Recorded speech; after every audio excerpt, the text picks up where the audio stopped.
Assalamualaikum, jumpa lagi dengan saya channel para vlogger. Jangan lupa like, comment, subscribe, dan share sebanyak-banyaknya. Teman-teman semuanya, saat pagi setengah siang ini saya punya kesempatan untuk sedikit mengupas tentang keadaan kita saat ini, yaitu kita hidup sebagai generasi milenial. Generasi yang hidup saat ini adalah disebut generasi milenial, di mana dalam ia menjalani hidupnya adalah termasuk bagian dari tuntutannya bisa mengoperasikan tentang teknologi. Lebih-lebih saat ini teknologi era digital. Ini kita harus bisa mengupayakannya, meskipun tidak membuat atau membuat teknologi itu sendiri, setidaknya kita bisa mengoperasikannya, kita bisa menggunakannya.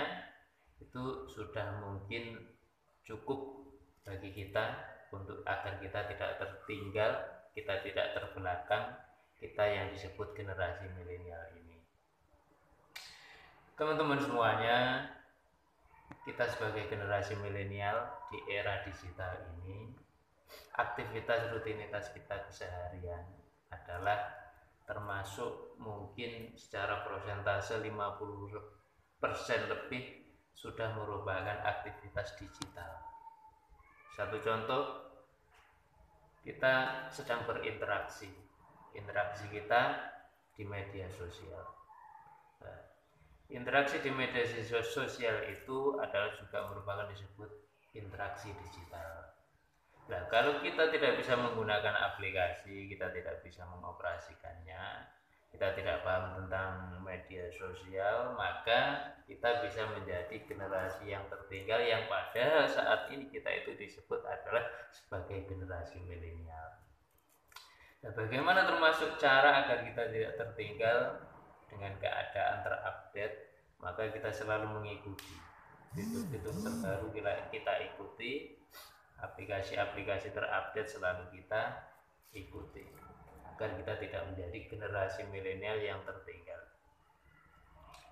Yang contoh berikutnya adalah transaksi. Saat ini kita semisal usaha dagang, transaksi kita adalah termasuk entah sekian persentase sudah merupakan transaksi digital.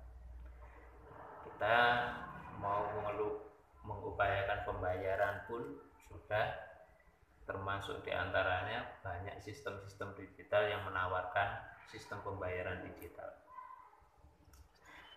Dua hal ini, antara interaksi dan transaksi digital ini, kalau kita ingin selalu bisa mengupayakannya, maka kita tidak boleh istilahnya menutup diri untuk tidak mempelajari, melainkan kita harus selalu terbuka untuk bisa mempelajari hal-hal tersebut, demi agar kita yang disebut sebagai generasi milenial ini tidak terbelakang, tidak tertinggalkan.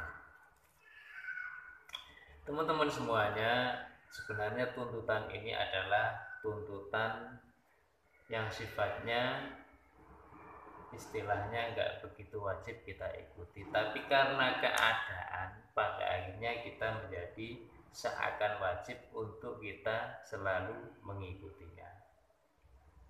Karena apa? Kalau kita tidak update tentang keadaan teknologi, lebih di era digital ini, kita akan kalah dalam bersaing, baik itu lingkup lokal atau bahkan lebih-lebih global. Kita akan tertinggal jauh dengan mereka-mereka yang saat ini sudah selalu update tentang teknologi itu sendiri. Teman-teman semuanya, di sini untuk upaya kita agar tidak tertinggal, kita bisa saling sharing dengan orang lain. Nah, sharing dengan orang lain ini juga tentunya tidak harus selalu kita berinteraksi face to face, kita ketemu sama mereka secara langsung, melainkan di era digital ini kita juga bisa mengupayakannya dengan cara digital pula.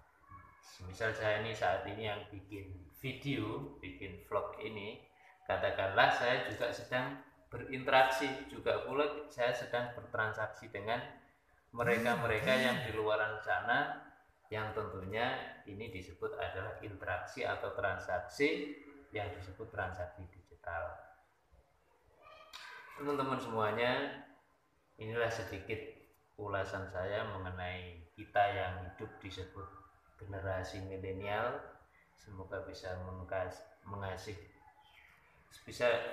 semoga bisa menjadi inspirasi dan motivasi, khususnya bagi saya dan umumnya bagi semuanya yang saat ini sedang menyaksikan video-video saya, dan semoga menjadi sebuah ladang ilmu yang bisa diaplikasikan ke dunia nyata dengan realitas yang ada dan mengandung banyak unsur kemanfaatan. Dan dari saya, jangan lupa like, comment, subscribe, dan share, karena subscribe itu gratis. Dadah.